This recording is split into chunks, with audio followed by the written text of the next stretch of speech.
भाजपचे संकट मोचक अशी ख्याती असलेल्या गिरीश महाजन हे सुद्धा आता एकनाथ शिंदे यांच्या भेटीसाठी दाखल झाले। अगदी काही क्षणापूर्वी त्यांनी वर्षा निवासस्थानी जात त्यांची भेट घेतलेली आहे। अक्षय कुडकेलवार आपल्याला या सगळ्या संदर्भात ताजी घडामोड देणार आहेत। अक्षय, गिरीश महाजन यांनी शिंदेंची भेट घेतलीये, ते नाराज नाहीत असं म्हणतायत, नेमकं सत्य काय? आपण जर बघितलं ऋतुजा तर एकूणच एकनाथ शिंदे हे यांच्या माध्यमातून उपमुख्यमंत्री पदाची शपथ घेणार की नाही हे अजून स्पष्ट होत नव्हतं आणि या सगळ्यांच्या बातम्या माध्यमामध्ये आल्यानंतर तातडीनं भाजपाने याची दखल घेतलेली आहे आणि भाजपाच्या माध्यमातून भाजपाचे संकटमोचक असणाऱ्या गिरीश महाजन यांना वर्षा निवासस्थानावर पाठवण्यात आलेलं आहे आणि या सगळ्या संदर्भात आता गिरीश महाजन वर्षा निवासस्थानी गेले आहेत तर शिवसेनेचं एक शिष्टमंडळ, त्यात संजय शिरसाट असेल, उदय सामंत असतील, दादा भुसे असतील, हे शिष्टमंडळ सागर बंगल्यावरती जात असल्याचं चित्र आपल्याला बघायला मिळतंय। दोन्हीकडनं आता जोरदार चर्चा सुरू आहे आणि एकनाथ शिंदे यांनी उपमुख्यमंत्री पदाची शपथ घ्यावी अशा पद्धतीचं ची मागणी आणि तशा पद्धतीचा दबाव एकनाथ शिंदेवरती त्यांच्या नेत्यांकडनं भावनिक दबाव आणला जातोय। मात्र जी काही उपमुख्यमंत्री पदाची शपथ घेण्यासाठी वाटाघाटी करायची आहे ती वाटाघाटी केली जाते आहे। सातत्यानं एकनाथ शिंदे असेल, शिवसेना असेल, यांच्या माध्यमातून वेगवेगळ्या मागण्या भाजपासमोर करण्यात येत होत्या, मात्र त्याला कुठेतरी जो संत प्रतिसाद मिळत होता आणि याचमुळं एकनाथ शिंदे यांनी मी स्वतः शपथ घेण्यासाठी तयार आहे असं जाहीर केलेलं नव्हतं। त्यामुळं आता नेमकं काय होतं हे बघणं महत्त्वाचं ठरणार आहे। गिरीश महाजन भाजपाचे आणि देवेंद्र फडणवीस यांचे संकटमोचक म्हटले जाते, त्यांना पाठवण्यात आलेलं आहे। गेल्या वेळी देखील ज्यावेळी दरे येथून आले होते त्यावेळी आजारी होते आणि चर्चा कुठे पुढे सरकत नव्हती, तेव्हा ठाण्यातल्या शुभदीप निवासस्थानी गिरीश महाजन हेच गेले होते आणि त्यानंतर चर्चेची दारं पुन्हा सुरू झाली होती। आता देखील गिरीश महाजन यांच्या या भेटीला यश मिळतं का हे बघणं महत्त्वाचं ठरणार आहे। ऋतुजा, अक्षय, शिवसेनेचं शिष्टमंडळ हे सागर निवासस्थानी दाखल झालेलं आहे। एकनाथ शिंदे यांचा नेमका कोणता मेसेज घेऊन त्या ठिकाणी ते दाखल झालेत, काय त्या संदर्भातली अपडेट आहे?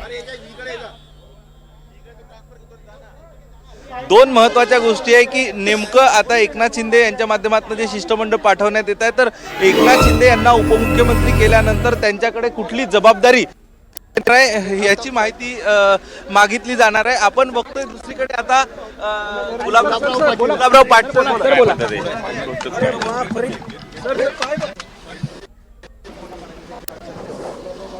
हॅलो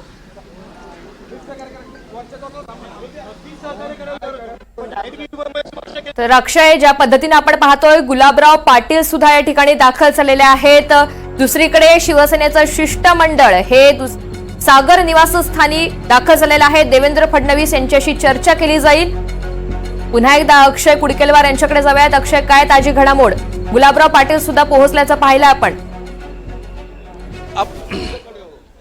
यापूर्वी देखील गुलाबराव पाटील या बैठकीमध्ये होते, मात्र पुन्हा एकदा सागर बंगल्यावर हे शिष्टमंडळ गेल्यानंतर गुलाबराव पाटील हे एकनाथ शिंदे यांच्या भेटीसाठी वर्षावरती दाखल झालेले आहेत आणि आता जी चर्चा होणार आहे या चर्चेमध्ये आपण बघतोय की त्या ठिकाणचं शिष्टमंडळ गुलाबराव पाटील असतील किंवा जे नेते एकनाथ शिंदे यांच्यासोबत उपस्थित असतील त्यांच्यासोबत त्यांच्या चर्चा होईल आणि या चर्चेअंती, कारण आपण जर आता वेळ बघितला तर 2:30 वाजले आहेत, 5:30 वाजता शपथविधी होणं अपेक्षित आहे।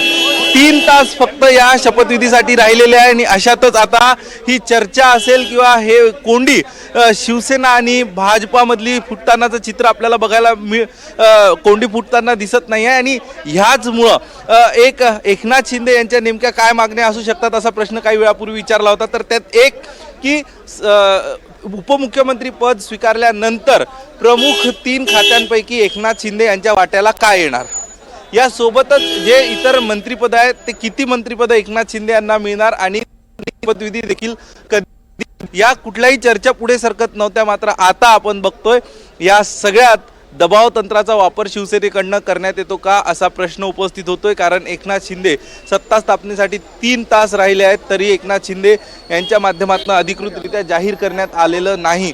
ही माहिती आपल्याला मिळत होती, या माहितीनुसार एकनाथ शिंदे यांनी राजभवन येथे पत्र पाठवलं होतं असं सांगितलं। आपण बघतो एक एक आमदार या ठिकाणी दाखल होतानाचं चित्र बघायला मिळते, मात्र आमदारांकडनं काही विशेष प्रतिक्रिया या सगळ्या संदर्भात दिल्या